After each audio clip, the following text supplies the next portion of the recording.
Bienvenidos. Iniciamos el dictado de la asignatura Operaciones de Transferencia de Cantidad de Movimiento con el dictado del tema 1, que es Transporte de Fluidos Incompresibles.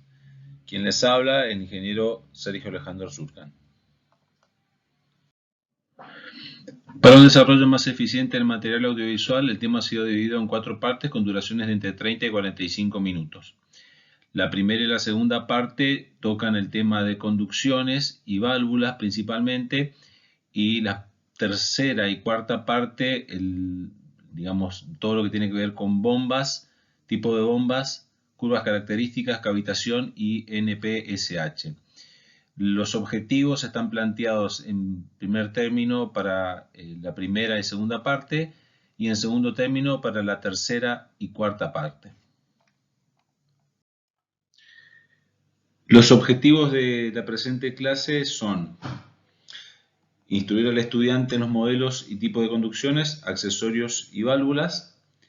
Acá vamos a empezar mirando la diferencia entre lo que son tuberías y tubos. Vamos a ver que las conducciones para transporte de fluidos incompresibles en la industria por lo general son de sección circular constante. Vamos a estudiar el tipo de válvulas que se utilizan. Vamos a ver cómo se construyen y cuáles son los detalles que después influyen en el flujo de fluido. Vamos a explicar el manejo de las tablas de conducciones normalizadas y su utilidad. Esto es cuando nosotros hablamos de diámetro nominal y del calibre o el schedule de los conductos, que se refería en realidad al espesor de pared del conducto. O sea, son dos datos importantes que necesitamos: el diámetro exterior y el espesor de pared del conducto. Explicar los elementos utilizados para evitar las fugas de fluidos en elementos móviles de válvulas y bombas. Esto es cuando tenemos un elemento que puede tener un movimiento rotacional solamente, o rotacional y longitudinal, como en el caso de los vástagos de las válvulas. Y obviamente cuando existe una diferencia de presión entre el interior del elemento y el exterior. Vamos a explicar las bases de la automatización de las válvulas. Acá vamos a hablar un poquito de control neumático y de control eléctrico, electrónico de válvulas. Y finalmente vamos a explicar el fenómeno del golpe de ariete y sus consecuencias en las conducciones de fluidos incompresibles. Existe una clasificación que aparece no en mucha bibliografía respecto a qué es una tubería y qué es un tubo. Cuando hablamos de tubería nos referimos a un conducto de pared gruesa,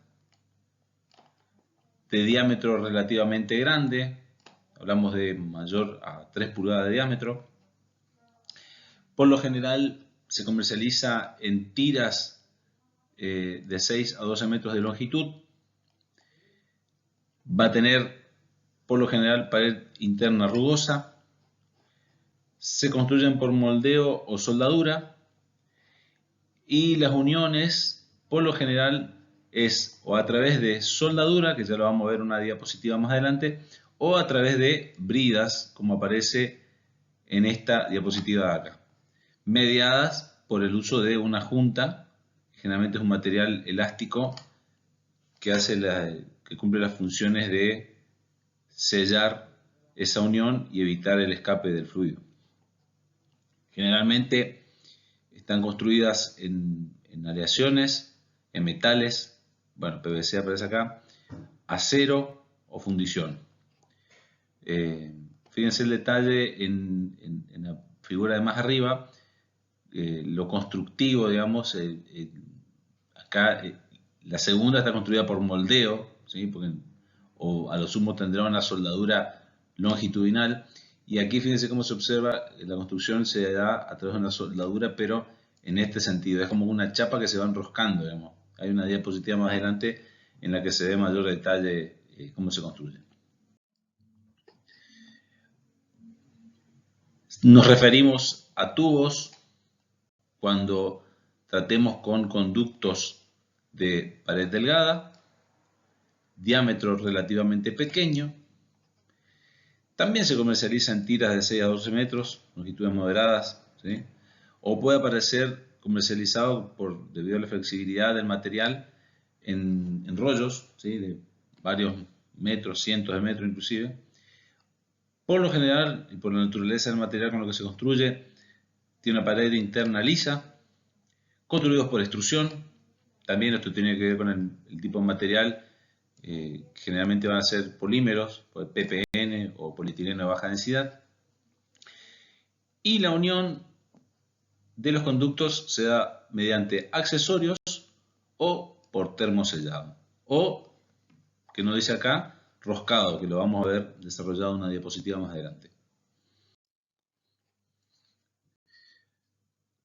Generalmente las tuberías, nosotros ya lo hemos desarrollado en la asignatura anterior, son para transporte de fluidos incompresibles, ¿no? Son de sección circular constante. Las principales razones están expuestas acá. Las tuberías con sección circular nos proporcionan mayor resistencia estructural, ya que pueden soportar grandes diferencias de presión entre el interior y el exterior, sin distorsión considerable de esa circunferencia. Y además tienen mayor sección transversal respecto a cualquier otra geometría con el mismo perímetro exterior. Estas figuras que aparecen acá no necesariamente son conductos utilizados para transportar fluidos, sino que lo pongo para exagerar la explicación, ¿no? Bueno, acá aparecen, ustedes pueden observar los accesorios roscados para conducciones de metal y bridas. Las bridas, obviamente estamos hablando de tuberías. Estos accesorios roscados más bien son para tubos y conducciones de diámetros más pequeños, como se puede ver, como lo habíamos mencionado en las diapositivas anteriores, los métodos de unión de las conducciones. También aparecen elementos roscados, pero de materiales poliméricos, como esto que es PPN, o elementos compuestos, como lo que aparece acá abajo, en lo que tiene un polímero, pero la parte de la rosca, como se observa acá, es metálica. Esto es una unión doble de hierro galvanizado, y por el color que tiene se usa para transporte o para unión de dos tuberías que transportan gas. ¿Sí? Y acá en la mano izquierda, los elementos o los accesorios de unión utilizados para los caños de polietileno de baja densidad, que son mediante estas espigas que se aprovecha la condición elástica del polietileno de baja densidad como para que esto se introduzca y que se produzca cierta compresión y evite el escape del fluido. Generalmente se termina poniendo una abrazadera para asegurar que no exista escape del fluido.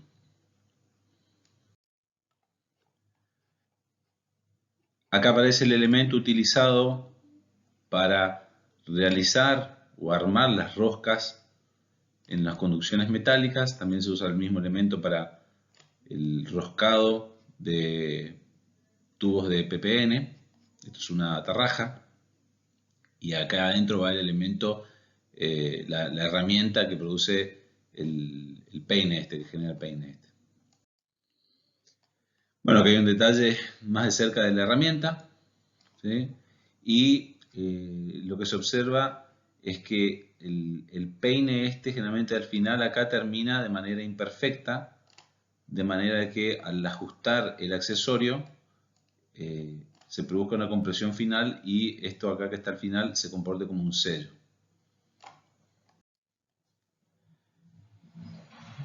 En estas figuras podemos apreciar la colocación de conducciones de PVC de un diámetro importante, unas 10 o 15 pulgadas, que son utilizadas para el transporte de agua potable. Esto podríamos clasificarlo como tubería, y es interesante mostrar el método de unión de los dos conductos y de sellado a través de este sistema en el que hay una goma, un polímero que está acá en color azul, que es la que al presionarla o por compresión de los conductos me genera el sellado definitivo entre ambos caños, de ambas conducciones.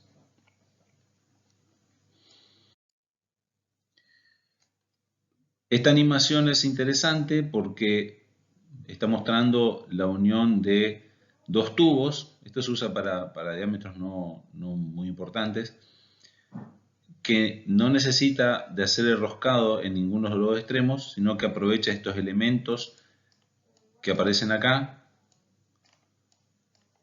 para que con el roscado sobre esa misma pieza se produzca el sellado en este sector y se evite la fuga del fluido.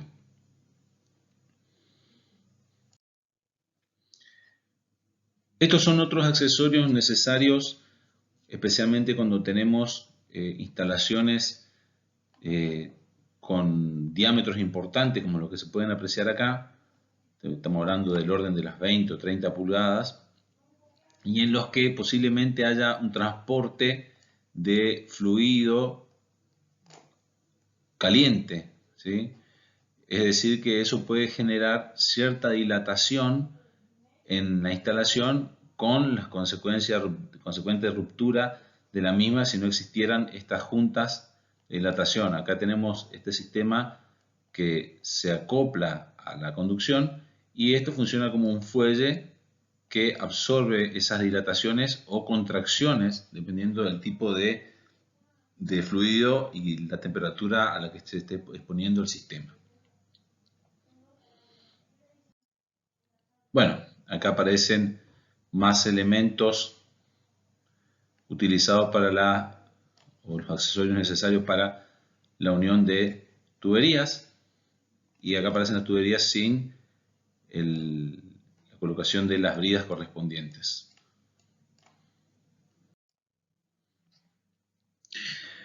Lo mencionamos al pasar. En general, la unión de conducciones de tuberías de diámetro menor a 3 pulgadas se recomienda el roscado en forma de uso con los últimos pasos imperfectos. Esto es lo que yo les destaqué cuando se veía la rosca. Para un cierre más hermético, teniendo en cuenta que puede existir un debilitamiento de la pared en el sector donde se hace la rosca. Como título roscado, el detalle de la rosca. Cuando decimos el paso imperfecto es en este sector de acá, ¿sí?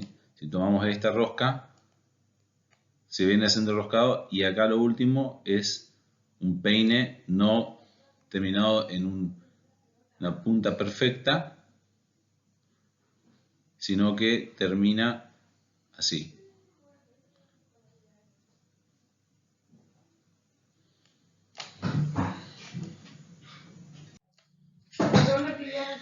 Esta es una diapositiva que está mostrando el soldado de las bridas para la unión posterior de las conducciones. Acá se observa a una persona soldando la brida correspondiente, y acá aparece un detalle de cómo se va primero el trabajo de biselado sobre el conducto y cómo se van haciendo cargas sucesivas de la soldadura de manera de producir el sello y evitar la fuga de el fluido.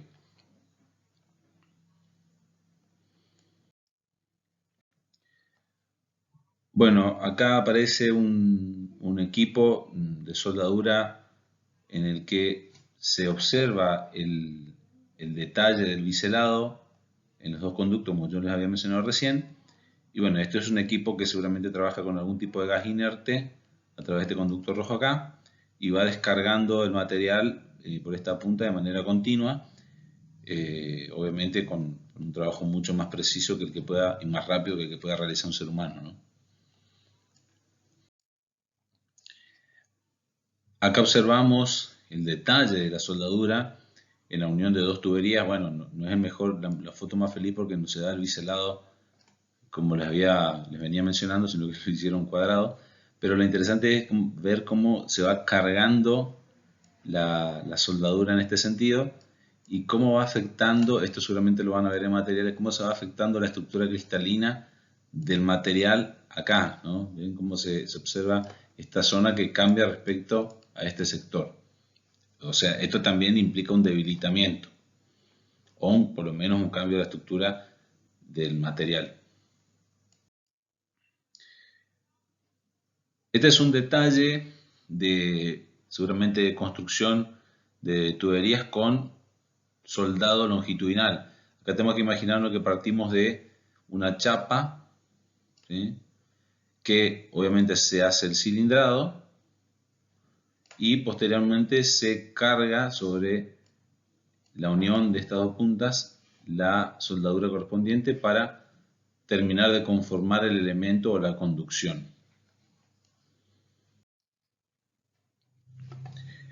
Acá aparece una fotografía donde se ve el detalle de cómo se construye a partir de esta chapa que viene por acá, que se alimenta acá, se la va cilindrando pero helicoidalmente y se va haciendo esta soldadura en este sentido, ¿sí? Entonces fíjense que se va soldando así, de a tramo, ¿no? Que creo que una fotografía, una de las primeras fotografías aparecía también bien el detalle de la soldadura. Esto es un conducto evidentemente de diámetro importante, estamos hablando de 30, 40 pulgadas de diámetro, pero bueno, y bueno, seguramente un espesor también importante de pared.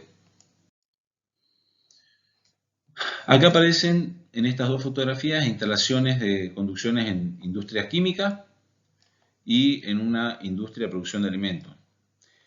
La figura de arriba, lo más bien podría tratarse de una industria petroquímica en la que las conducciones seguramente serán de acero y no interesará mucho la rugosidad interna del material más allá de la pérdida de carga que pueda producir.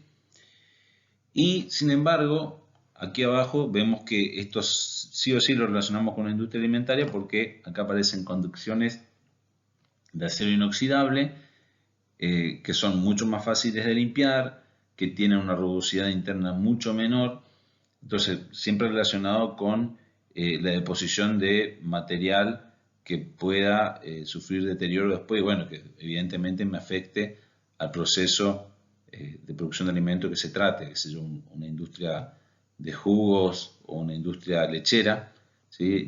No sería, digamos, positivo la acumulación de material y al microorganismo que lo deterioraran internamente y después puedan afectar el producto que siga procesando posteriormente.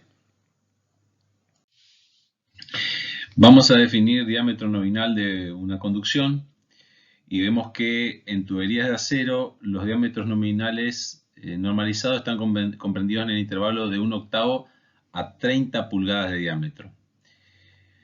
En tuberías grandes de más de 12 pulgadas de diámetro, el diámetro nominal es igual al diámetro externo, ¿sí? Y en tuberías pequeñas el diámetro nominal no corresponde a ninguna dimensión real, ¿sí? Y para tuberías entre 3 y 12 pulgadas el valor nominal es próximo al diámetro interno.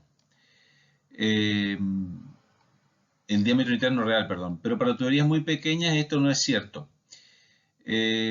Sin tener en cuenta el espesor de pared, el diámetro externo de todas las tuberías correspondiente a un determinado tamaño nominal es el mismo con el fin de poder intercambiar accesorios.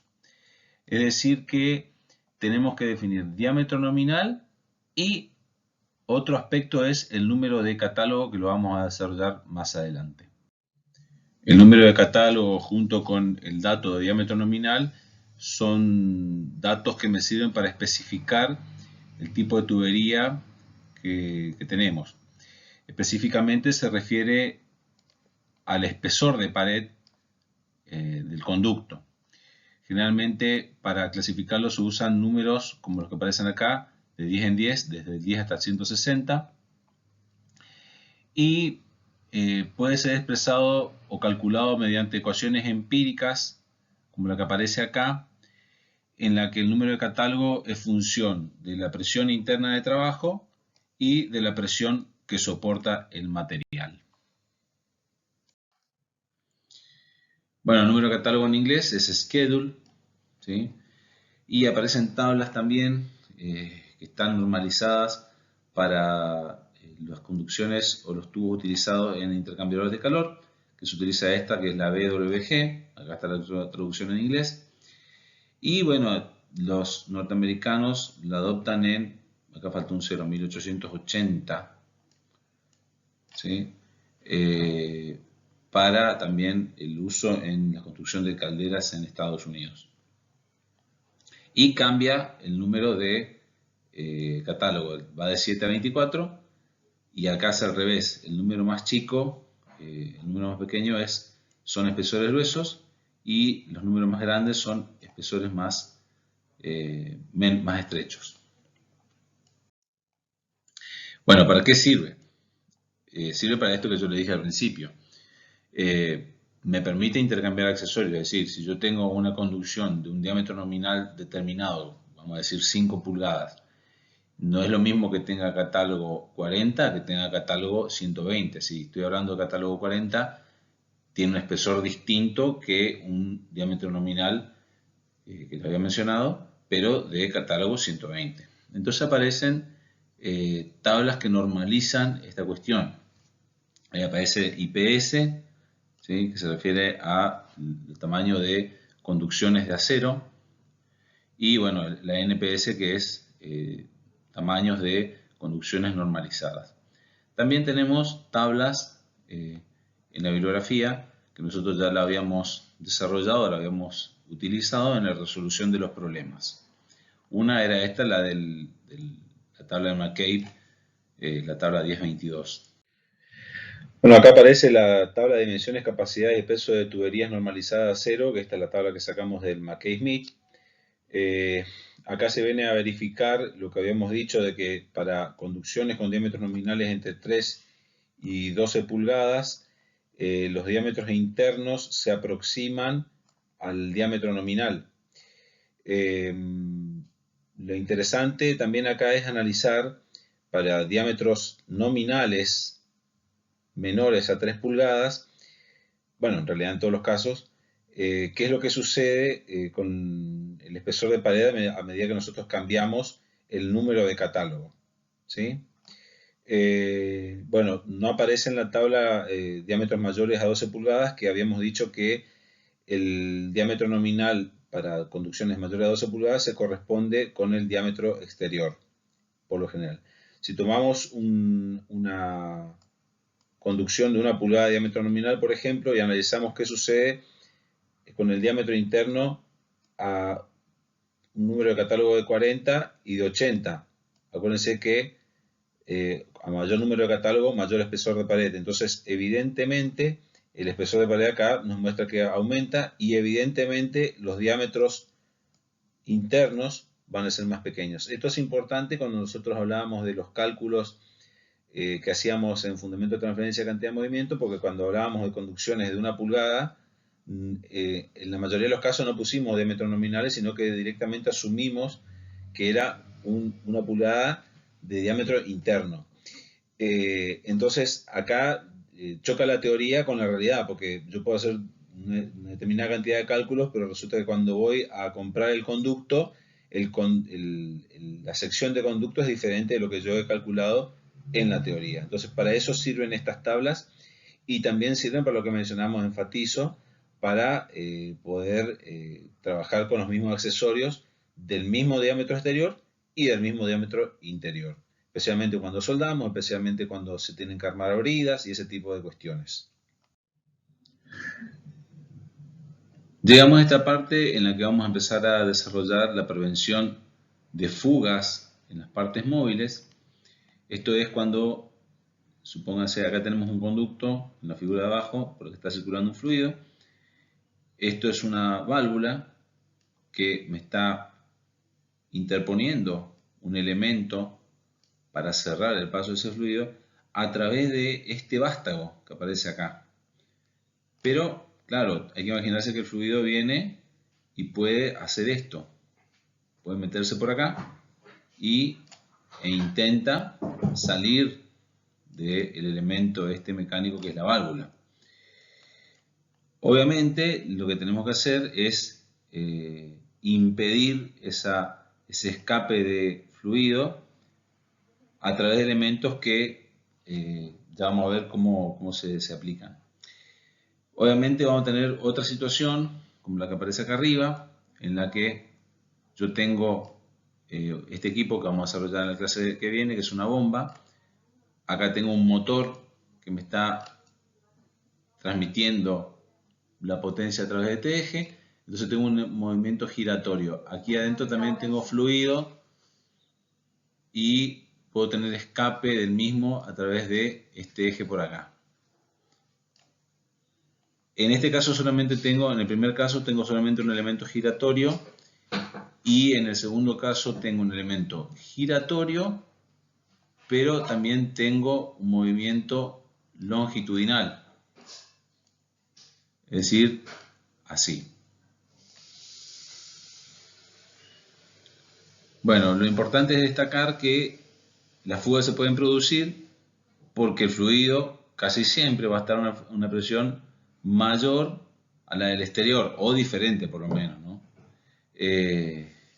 Y principalmente los elementos en los que tenemos que considerar esto es en el cierre de válvulas o válvulas giratorias, ¿no? O en bombas. Bueno, los elementos que se utilizan para evitar la fuga, acá tenemos un detalle del eje y aparecen las empaquetaduras que se colocan para evitar de una manera a presión que el fluido escape por acá. Estos funcionan como anillos, ¿sí?, de material que lo que hacen es presionarse contra el eje y evitar el escape del fluido a través de este espacio. Obviamente, cuando yo tengo una válvula no hay mucho problema porque se opone cierta resistencia, pero eso no me influye o no me genera ninguna pérdida de carga sobre el sistema, ¿sí? Pero cuando yo tengo una bomba, sí, me está generando una potencia adicional para vencer la fricción que se genera entre la estopa o la empaquetadura y el eje, ¿sí? Si yo tengo un movimiento giratorio, estoy produciendo fricción en estos sectores que señalé acá. Y estos elementos se mantienen presionados mediante este anillo, que es el prensa-estopa, que generalmente va agarrado con un tornillo acá. Del otro lado también, ¿no?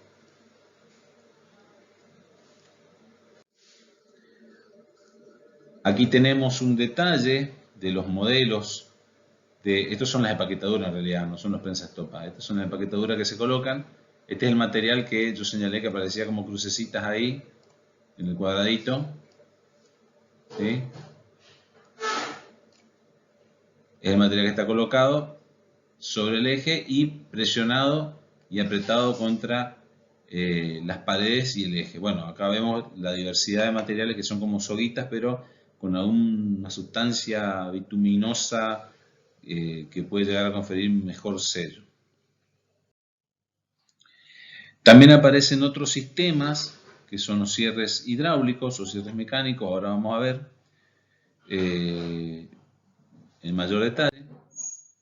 Y acá se ve el detalle de las estopas. Fíjense que tenemos tres colocadas y obviamente después acá va presionado esto desde aquí, pero contra el eje. Es decir que esto se aprieta contra el eje y contra la pared de... Esto seguramente es una válvula. Bueno,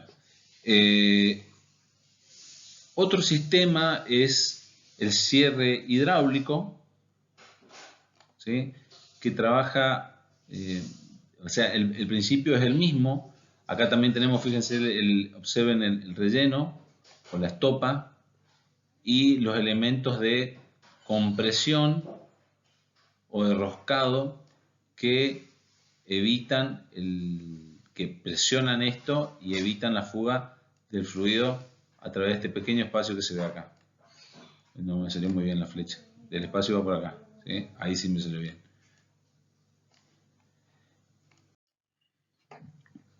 Acá están los elementos, los detalles de los elementos de un cierre mecánico o hidráulico. Se aprovechan los materiales modernos que se han desarrollado como el teflón y generalmente tiene teflón de un lado y grafito del otro. ¿Por qué? Porque el grafito lo que hace es me genera un sello, pero además me produce lubricación sobre el elemento giratorio, de manera que no hay tantas pérdidas por fricción. Obviamente este tipo de elementos de cierre mecánico y hidráulico se usan más bien en las bombas. Y como ustedes entenderán, esto necesita de mantenimiento. Si bien es un poco más eficiente que las estopas y las prensas de estopas, esto necesita un mantenimiento periódico. Entonces hay que desarmar las bombas, hay que cambiar los cierres hidráulicos o mecánicos y, o sea, necesariamente vamos a trabajar cambiando los elementos cada tanto, cada determinado tiempo. ¿Por qué? Porque pérdida seguramente va a tener en algún momento, a menos que el eje sea muy perfecto y no vibre. Bueno, acá hay un detalle de la colocación del cierre mecánico. De nuevo, el principio es el mismo, solamente que cambia los materiales utilizados.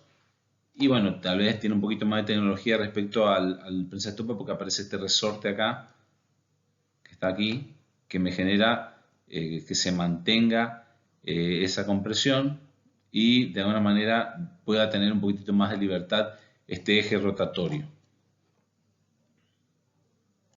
Para cerrar esta primera parte del tema 1, presentamos la bibliografía que fue referencia para el desarrollo del tema.